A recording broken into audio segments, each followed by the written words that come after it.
Good morning student. आज हम लोग पढ़ेंगे इंडियन सिविलाइजेशन एंड कल्चर का थर्ड पार्ट, जो कि हमने पहले 2 वीडियो डाल चुके हैं। तो अगर आप पिछली वीडियो नहीं देखें तो कृपया आप सीक्वेंस वाइज वीडियो देखें, जिससे आपको पूरी कहानी समझ में आए। क्योंकि जब हम फिल्म देखते हैं तो हमें उनकी भूमिका जानना बहुत ज़रूरी होता है, नहीं तो आपको पूरा फिल्म समझ नहीं आएगा। उसी प्रकार इस कहानी को पूरी तरह समझना और एग्जाम में इस तरह से लिखने की कोशिश करना है, तो सबसे पहले आप पूरे वीडियो को अच्छी तरह से देख लें। तो आज तो वीडियो में पढ़ना शुरू करते हैं। हमारा अप्रोच ऐसा ही रहेगा, हम लोग एक लाइन पढ़ेंगे, उसका हिंदी जानने की कोशिश करेंगे, उसके बाद हम उसका मतलब निकालेंगे। तो शुरू करते हैं। After all there is something is Hinduism that has kept it alive up till now. सबसे पहले बता दें, ये इंडियन सिविलाइजेशन कल्चर जो कि 12th का फर्स्ट चैप्टर है, जो कि महात्मा गांधी द्वारा लिखा गया है। तो इसमें कहते हैं महात्मा गांधी आखिरकार हिंदू धर्म में जो कुछ होता है जिसने हमें अभी तक जीवित रखा है, यानी कि हम लोग जो सिविलाइजेशन है और कल्चर है, हम लोग जो आत्मा है उसे अभी तक जीवित रखा है, मरने नहीं दिया है। It's has witness that the fall of Babylonian, Syrian, Persian and Egyptian civilisations. Mahatma ji कहते हैं कि जो हमारा सभ्यता है, जो बेबीलोन, सीरियन, फारसी और मिस्र के सभ्यताओं का पतन का गवाह बना है। The cast a look around you, where is Rome and where is Greece, can you find today anywhere the atelier of Gibbon or rather than just Rome, for Rome was Italy। Mahatma Gandhi कहते हैं कि अपने चारों ओर एक नज़र डालो, रोम कहाँ है, ग्रीस कहाँ है। क्या महात्मा गांधी कहते हैं कि अपने चारों ओर नज़र डालो, रोम कहाँ है, ग्रीस कहाँ है। आज उनका पतन हो चुका है। क्या प्राचीन आपको मिल सकता है? नहीं, क्योंकि रोम इटली था। Go to Greece, where is world famous Attic civilization. Then coming to India, let one go through the most ancient record and then look around you, and you would be constrained to say, yes, I see here ancient India still living। यानी महात्मा गांधी जी ये तारीफ करते हुए कि कहते हैं Greece जाओ, विश्व प्रसिद्ध अटारी सभ्यता कहाँ है, फिर भारत में आकर सबसे प्राचीन अभिलेखों को देखो और फिर अपने चारों ओर देखो, और आप यह कहने के लिए बाध्य हो जाएंगे, हाँ मैं प्राचीन भारत का मैं अभी जीवित हूँ। यानी कि महात्मा गांधी जी कहते हैं जो प्राचीन हमारी सभ्यता थी वो अभी भी चला आ रहा है, लेकिन जो इटली, रोम, ग्रीस का था ये सब पूरा समाप्त हो चुका है। 9th,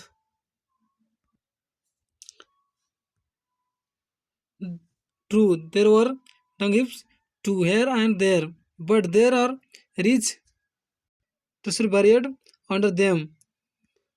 महात्मा गांधी ये कहते हैं यह सच है कि यहाँ वहाँ गोबर का ढेर भी थे, परंतु उनके नीचे धन गड़ा हुआ है। And the reason why it is has served is that the end which Hinduism set before it was not development along material but spiritual lines। Mahatma Gandhi ji कहते हैं इस लाइन में, और इसके जीवित रहने का यानी कि हमारी सभ्यता के जीवित रहने का मेन कारण है हिंदू धर्म ने अपने समय जो लक्ष्य रखा था वो भौतिक नहीं था, बल्कि आध्यात्मिक आधार पर विकसित किया गया था। यानी हम लोग फिजिकल यानी कि भौतिक जो सुख होता है उसके पीछे हम लोग नहीं भागे, बल्कि जो स्पिरिचुअल होता है, जो प्रकृति द्वारा बनाया गया है, उसके पीछे हम लोग भागे हैं। आवर सिविलाइजेशन और कल्चर और swaraj depend not upon multiplying our wants self indulgence but upon restricting wants self denial. यानी यानी कि महात्मा गांधी कहते हैं हमारी जो सभ्यता है, जो संस्कृति है, हमारा जो स्वराज है, इच्छाओं को बढ़ने, आत्मभोग पर नहीं बल्कि इच्छाओं को सीमित रखने, करने तो आत्मत्याग पर निर्भर करता है। यानी कि हम लोग खुद में विश्वास और संतोष रखते हैं। European civilisation is no doubt suited for the Europeans, but it will mean ruin for Indian if we endeavor to copy it। यानी महात्मा गांधी जी कहते हैं इनमें कोई संदेह नहीं है कि यूरोपियन सभ्यता यूरोप लोगों के लिए अनुकूल है, लेकिन अगर हम इसका नकल करने का प्रयास करेंगे तो इसका मतलब है भारत के लिए बर्बादी होगा। यानी कि हम लोग वेस्टर्न कल्चर को नहीं अपनाना चाहिए, अगर उसे अपनाएंगे तो हम लोग बर्बाद, हमारी सभ्यता बर्बाद हो जाएगी। लेकिन आज के दौर में हम लोग वेस्टर्न कल्चर ही पालन कर रहे हैं। ये छोटे छोटे कपड़े, उनके बोल चालने के तरीके हम लोग अपना रहे हैं। उस टाइम का गांधी जी जो युग था और अब का जो युग है वो बहुत अंतर हम लोग में। This is not to say that we may not adopt and assimilate whatever may be good and capable of assimilation by us, as it does not also means that even the Europeans will not have to part with whatever evil might have crept into it। यानी इस्लाम महात्मा गांधी कहते हैं इसका मतलब यह नहीं है कि जो कुछ भी अच्छा हो सकता है और हमारे दो आत्मसात करने में सक्षम हो सकते हैं उसे हम अपना नहीं सकते। यानी कि जो हम लोग अच्छा लगेगा उनके कल्चर में उसे हमें अपना सकते हैं, उनकी सभ्यता में, तो उससे हम लोग अपने ओर लाने की कोशिश करेंगे। और इसका मतलब ये भी नहीं है कि जो यूरोपियों का जो बुराई है उसको छोड़ने की कोशिश नहीं किया जाएगा, जरूर कोशिश करेंगे हम लोग।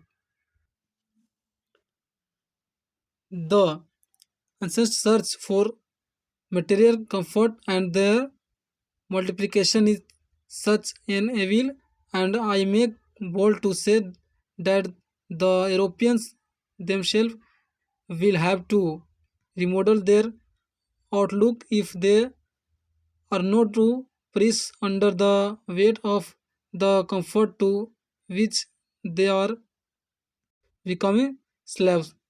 यानी कि इस्लाम में महात्मा गांधी उनके सभ्यता को सुधारने के बारे में बता रहे हैं। यानी कह रहे हैं भौतिक सुख सुविधाओं के निरंतर खोज और उनकी वृद्धि एक ऐसी बुराई है, और मैं यह कहने का साहस कर सकता हूँ कि यूरोपीय लोग को स्वयं अपने दृष्टिकोण को फिर से तैयार करना होगा। यदि उन्हें उन सुख सुविधाओं से बोझ तले दबकर नष्ट नहीं होना है तो वे गुलाम बने रहे हैं। यानी कि बोल रहे हैं कि अगर सुधार नहीं करना चाहते हैं तो अब जैसे वो चला रहे हैं वो चलाते रहे हैं। It may be that my reading is wrong, but I know that for India to run after the golden fleece is to quote certain that let us engrave on our hearts that motto of the Western philosopher, plain living and high thinking today is certain, but the millions cannot have high living, and we, the few who profess to do the thinking for the masses, run the risk in a wild search after high living of mission high thinking. Mahatma Gandhi बताने की कोशिश कर रहे हैं हो सकता है कि मेरा पढ़ना गलत हो, लेकिन मैं जानता हूँ कि भारत के लिए गोल्डन पीस इसके पीछे भागना निश्चित मृत्यु को स्वीकार करना है। आइए हम अपने दिलों और एक पश्चिमी दर्शनीय का आदर्श वाक्य को अंकित करें, सदा जीवन और उच्च विचार। आज यह निश्चित है कि लाखों लोग उच्च जीवन नहीं मिल सकता, और हम कुछ लोग जो जानते हैं के लिए सोचने का दावा करते हैं उच्च जीवन ही व्यर्थ खोज में है, उच्च विचार खोजने के जोखिम उठाते हैं। यानी कि हम लोग जो आविष्कार, जो नए नए आविष्कार कर रहे हैं, वो एक उसका अंत होना जरूरी है, वो एक बुराई है। जैसे एटम बम बनाएगा, उसका यूज नहीं है, क्योंकि उस एक दिन वो पृथ्वी का ही नुकसान करेगा, सृष्टि को विनाश करने के लिए बनाया गया है उसे। क्या हम लोग एटम बम का कोई यूज है हम लोग लाइफ में? नहीं, वो विनाश करने के लिए बनाया गया। वही महात्मा गांधी यहाँ बताते हैं कि जो लोग खोज में लगे हुए हैं तो वो व्यर्थ है। यहाँ पर देखिए एक क्वेश्चन बन सकता था, गोल्डन ऑफ पीस फ्लीस, तो golden fleece.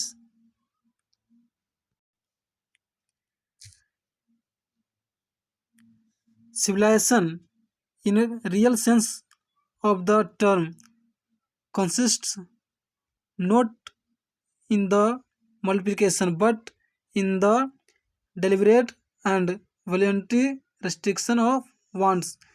This alone increasing the promoted contentment, contentment, real happiness and capacity for service.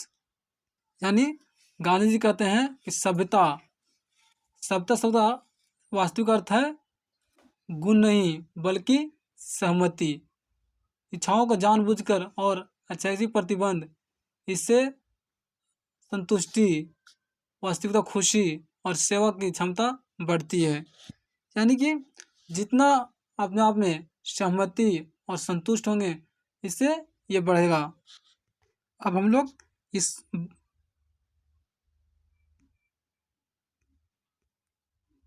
इस प्रोज का लास्ट पैराग्राफ पढ़ने जा रहे हैं।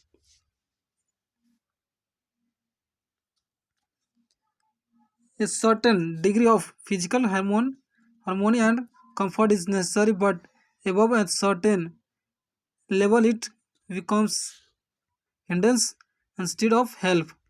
यहाँ महात्मा गांधी जी कहते हैं कि जो आविष्कार हो रहा है यह एक निश्चित स्तर पर शारीरिक समस्याएं और आराम का आवश्यक है, लेकिन यह एक निश्चित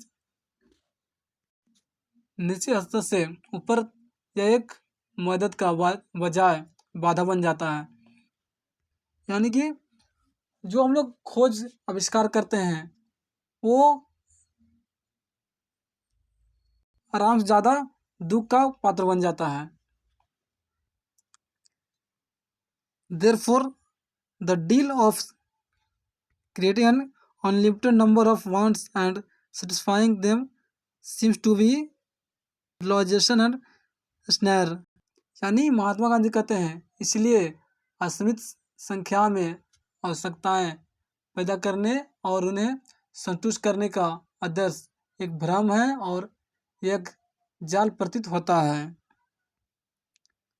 The satisfaction of one's physical needs, even the intellectual needs of one's narrow self, must meet at a certain point and dead to stop before it degenerate into physical and intellectual fluctuations.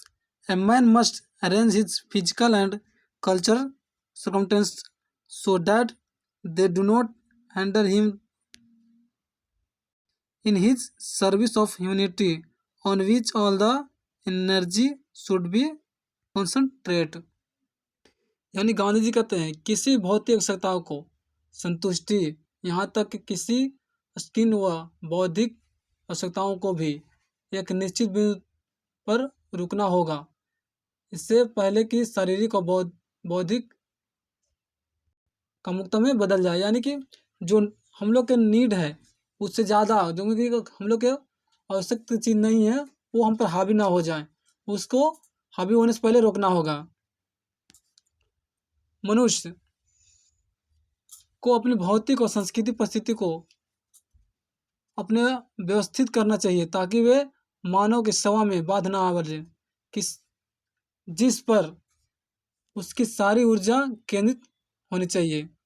यानी कि कुछ ऐसा चीज़ को बढ़ावा नहीं देना चाहिए जिससे हमारी संस्कृति और हमारी भौतिक है उसमें बाधा बन सके। इससे पहले अपने आप को, हम लोगों को उसको रोकना होगा, अपने आप को केंद्रित करना होगा, कंसंट्रेट करना होगा, तभी आप उस लाइन को दूर कर सकेंगे और जो अच्छे है उसके पीछे भाग सकते हैं।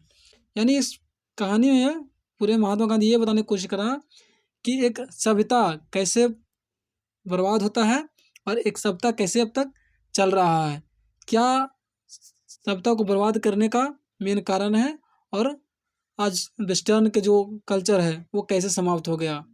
आज इंडिया के लोग कैसे अभी तक स्टेबल है और अपना एंसेस्टर जो बनाया, जो हम लोग बीज बोया था हमारे पूर्वजों ने, वो अभी तक हम लोग चला रहे हैं।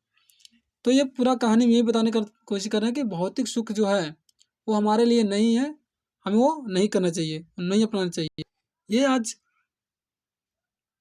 इंडियन सिविलाइजेशन एंड कल्चर का फर्स्ट चैप्टर था, हमने इसे समाप्त किया। अब हम लोग अगले वीडियो में नेक्स्ट चैप्टर मिलेंगे। तब तक आप अपना ध्यान रखिए और अपने दोस्तों और अपने जो इसका एग्ज़ाम है तो उनको शेयर करें और उन्हें बताएं।